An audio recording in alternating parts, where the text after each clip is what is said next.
ఆఫ్రికాలోని ఒక విశాలమైన అడవిలో గోపి అనే జిరాఫీ ఉండేది. గోపీకి చాలా పొడవాటి మెడ ఉండేది. మిగతా జంతువులన్నీ దాన్ని చూసి ఆశ్చర్యపోయేవి.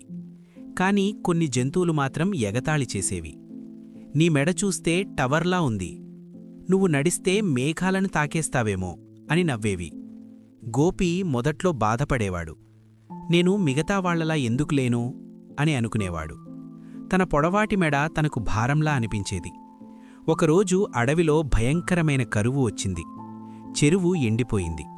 చిన్న జంతువులన్నీ దాహంతో ఇబ్బంది పడుతున్నాయి. ఎక్కడా నీరు కనిపించలేదు.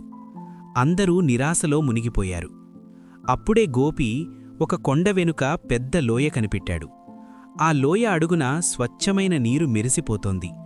కాని లోతు చాలా ఎక్కువగా ఉంది. ఏ జంతువు అక్కడికి దిగలేకపోయింది. గోపి ఆలోచించాడు. తన పొడవాటి మెడను వంచి నెమ్మదిగా నీటిలోకి దించాడు. తన నోటితో నీరు తీసుకొని మిగతా జంతువులకు అందించాడు. మళ్లీ మళ్లీ అలా చేశాడు. చిన్న జంతువుల ప్రాణాలు నిలబడ్డాయి. అడవి అంతా ఆనందంతో నిండిపోయింది. అప్పుడందరూ గోపి దగ్గరకు వచ్చి అన్నారు, మనం నవ్విన అదే మెడ ఈరోజు మనల్ని కాపాడింది. నువ్వు మన హీరోవు.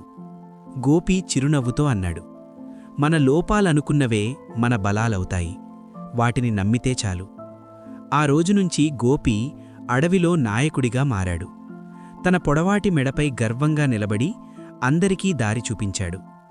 మనం వేరుగా ఉండటం లోపం కాదు, అదే మన ప్రత్యేకత, అదే మన శక్తి. మనని మనం నమ్మితే మన జీవితం వెలుగుతో నిండుతుంది.